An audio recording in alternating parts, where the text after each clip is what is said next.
Yes, JEE physics, ये question online पूछा गया है उड़ीसा के एक छात्र के द्वारा।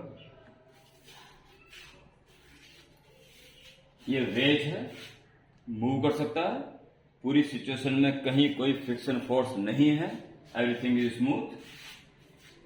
ये अपने वेट के एक कंपोनेंट से नीचे फिसलेगा, साथ में दबाव भी देगा, फ्रिक्शन नहीं है तो ये भी चलेगा। क्वेश्चन में वेज किस एक्सेलरेशन के साथ चल रहा है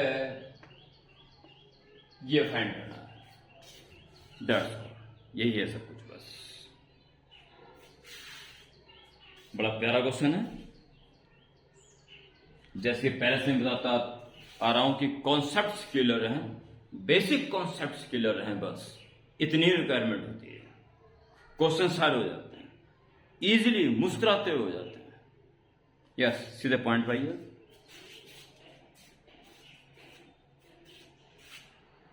अगर हम इसकी बात करें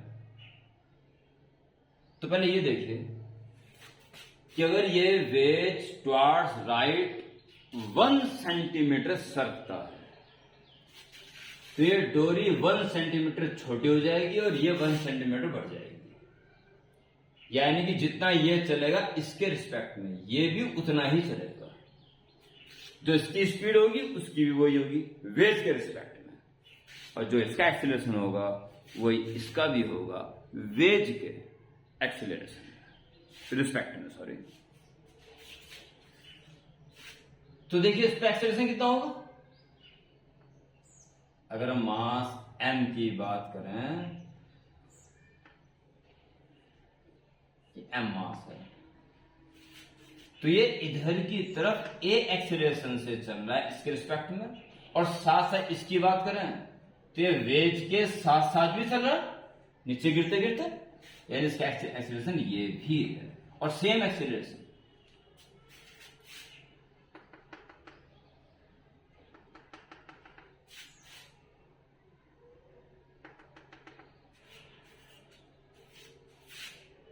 और ये एंगल चूंकि अल्फा है तो ये भी अल्फा ही होगा, तो इसका कॉस अल्फा कंपोनेंट पीछे हो गया, ए कॉस अल्फा और ए sin। यानी कुल मिला के ये जो है जब नीचे जा रहा है, अर्थ के रिस्पेक्ट की बात कर रहा हूं, तो ए एक्सेस के जाने के साथ साथ में ए कॉस अल्फा की कटौती भी हो जाएगी, और साथ साथ इस सरफेस के परपेंडिकुलर भी एक एक्सेलरेशन से चल रहा है। यह बड़ा इंपॉर्टेंट पॉइंट है। यहां बच्चे 99% बच्चे इस जगह पे गलती करेंगे। ये इस पे जितना दबाव दे रहा है उतनी रिएक्शन नहीं मिल पा रही है। अगर रिएक्शन मिलती तो ऐसे में कोई एक्सेलरेशन प्रोड्यूस ना होता। एक्सेलरेशन है, और एक्सेलरेशन जब भी होता है जब नेट फोर्स इसके अलोंग हो। फोर्स केवल दो ही हैं, इसके द्वारा लगाया गया दबाव फोर्स और रिएक्शन, ये दोनों कैंसिल नहीं होंगी। इस वक्त रिएक्शन को थोड़ा रिलीफ मिलेगा। भाई सीधी सी बात है, अगर इसका वजन मेरे हाथ पे पड़ रहा है और अगर मैं अपने हाथ को नीचे जाना शुरू कर दूं तो इसका वजन मेरे हाथ पे कुछ कम पड़ेगा, उतनी रिएक्शन में दे पाऊंगा इसको। तो मोशन स्टेट वो भी एक्सीलरेटेड मोशन, रिएक्शन थोड़ी कमजोर पड़ जाएगी। ये बड़ा इंपॉर्टेंट क्वेश्चन में है। अगर इसकी तरफ ध्यान नहीं जाएगा तो क्वेश्चन हो पाना असंभव हो जाएगा। इस पॉइंट पे ध्यान देना अति आवश्यक है। चलिए जब इसी बारे में बात कर लेते हैं पहले, ठीक है। तो पहले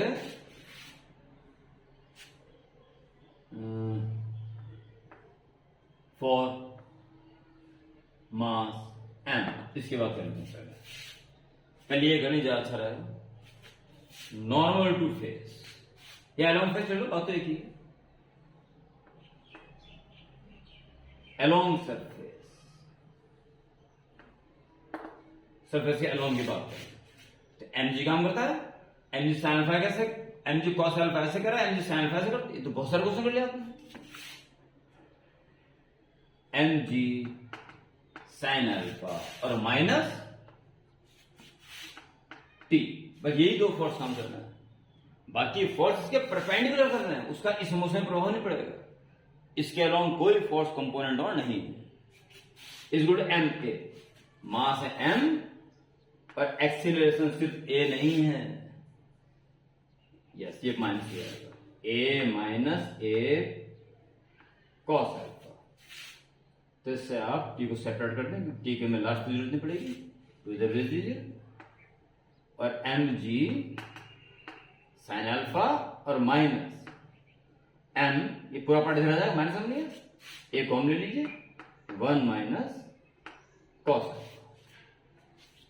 ओके, अब आगे बढ़े। एक तो ये रिजल्ट हमारा कहीं ना कहीं काम आएगा।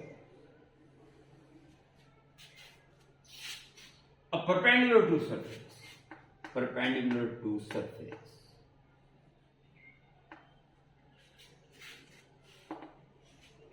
mg cos अल्फा और माइनस नॉर्मल,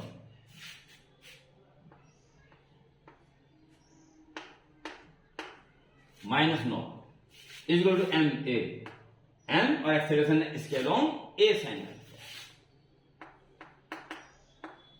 बस यही पार्ट बहुत सारे बच्चे, मैं कहता हूं 99% बच्चे इस पे ध्यान नहीं देंगे, और ये सबसे इंपॉर्टेंट पार्ट है, और उस पर ना ध्यान देने से क्वेश्चन होने वाला नहीं है। फिर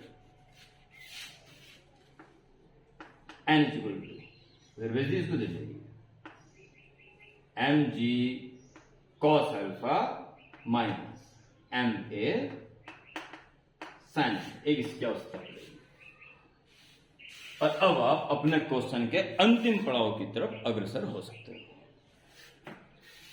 फॉर मास m चल रहा था, और अब फॉर वेट m, या फॉर मास कह सकते। चलिए इसके लिए स्टार्ट हो जाइए। ये रहा वेट,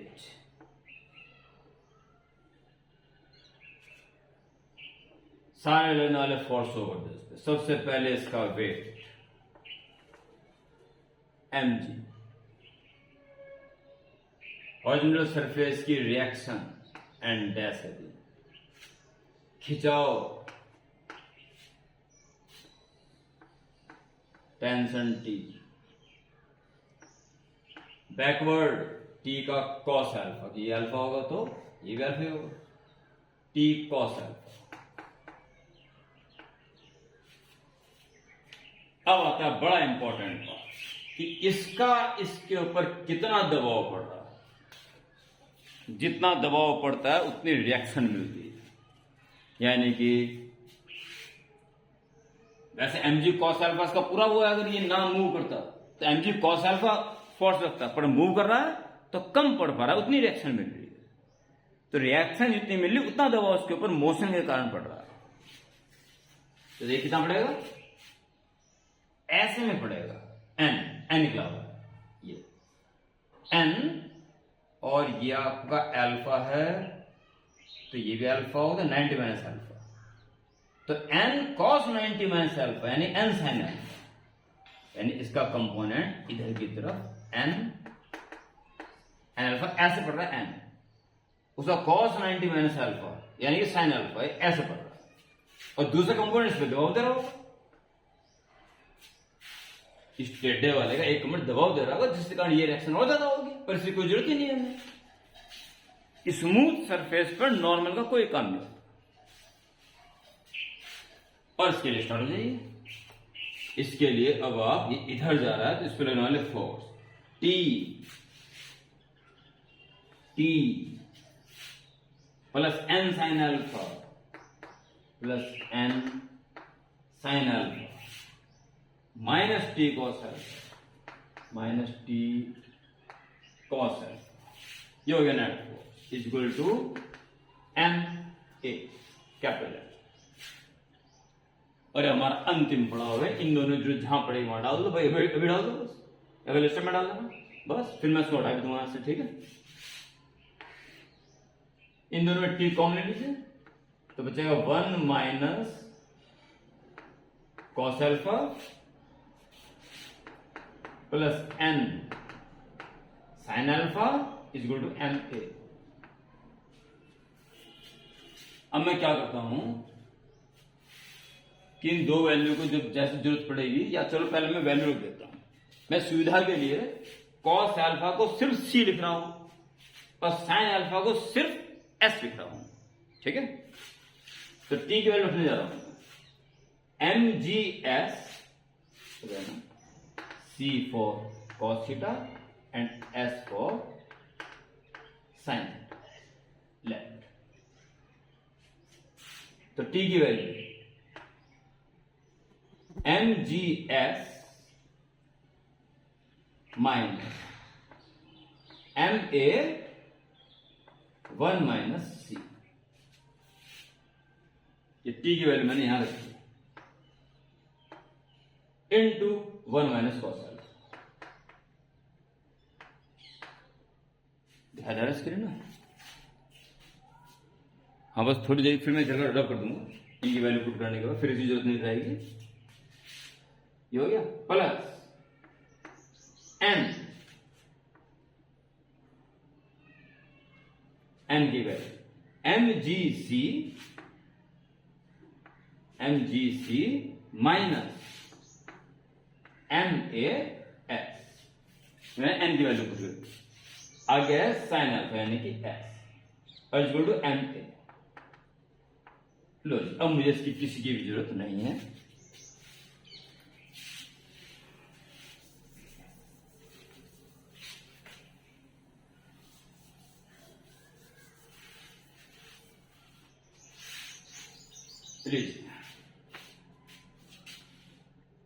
अंदर इंटू कर दीजिए और हमें अल्टीमेट ए निकालना है। एक यहां पे है और एक यहां पे और यहां पे भी है, तो करना पड़ेगा 1 cos अल्फा की इसमें करना। आगे बढ़ते हुए एम जी एस में इंटू कर दो 1 माइनस सी। कॉस अल्फा लिख जाना पूरा, वहां सी लिखना चाहिए था, कोई बात नहीं। 1 माइनस सी की इंटू इसमें कर दी minus M a 1 minus c into 1 minus c, 1 minus c का स्क्वायर, दोनों में इंटू होगी, प्लस एम जी सी में एस की इंटू एस और minus M A S square equal to M. ठीक है जी। अब देखिए ए वाले पार्ट का है, एक तो ये है जिसमें ए आ रहा है, एक ये है और एक इन दोनों को उधर ले जाओ प्लस के साथ। ये तो प्लस है, ये दोनों भी प्लस हो जाएंगे और ए कॉमन ले लो। ए कॉमन क्या बचा यहां से एम, और ये दोनों मान जाएंगे प्लस हो चुके हैं, तो प्लस एम, ये तो कॉमन आ गया 1 माइनस सी का स्क्वायर, और ये मान जाएगा प्लस हो चुका है, ए कॉमन आ चुका है एम एस स्क्वायर। और अनदर साइड क्या बचा एम जी एस की इंटू दोनों में कर लो, एम जी एस की इंटू 1 में होगी minus M G S C ये, और plus M G C S, M G S C तो ये दोनों में और कट देगा और क्वेश्चन बिल्कुल फाइनल की तरफ आता जा रहा है। A M plus m open करना 1 plus c square minus 2c plus m S square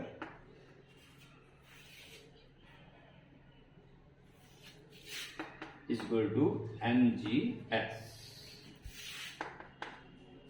इसमें एम जो कॉमन, चलो आप एक काम करो, एम प्लस अब एम कॉमन ले लो,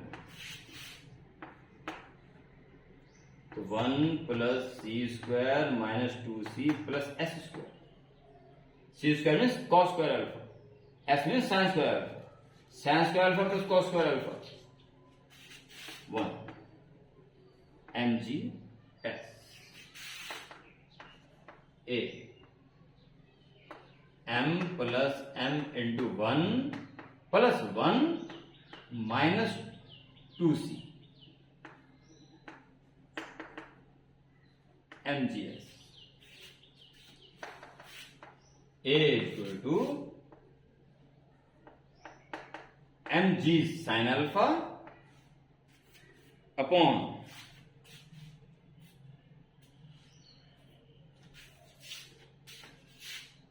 m प्लस देखिए 2 माइनस 2c, तो 2 कॉमन ले लीजिए, तो 2 माइनस 2 से 2 चला गया बाहर, तो 1 minus c, c means cos alpha. इस एक्सेलरेशन के साथ वेज टुवर्ड्स राइट चलेगा। कॉन्सेप्ट क्लियर हो तो ये बड़ा क्वेश्चन कुछ होता नहीं है, देखने में लगता है बड़ा, परंतु पेन कहीं नहीं रुकता। कॉन्सेप्ट क्लियर है तो पेन कहीं नहीं रुकता, इसका ध्यान रखना। ओके।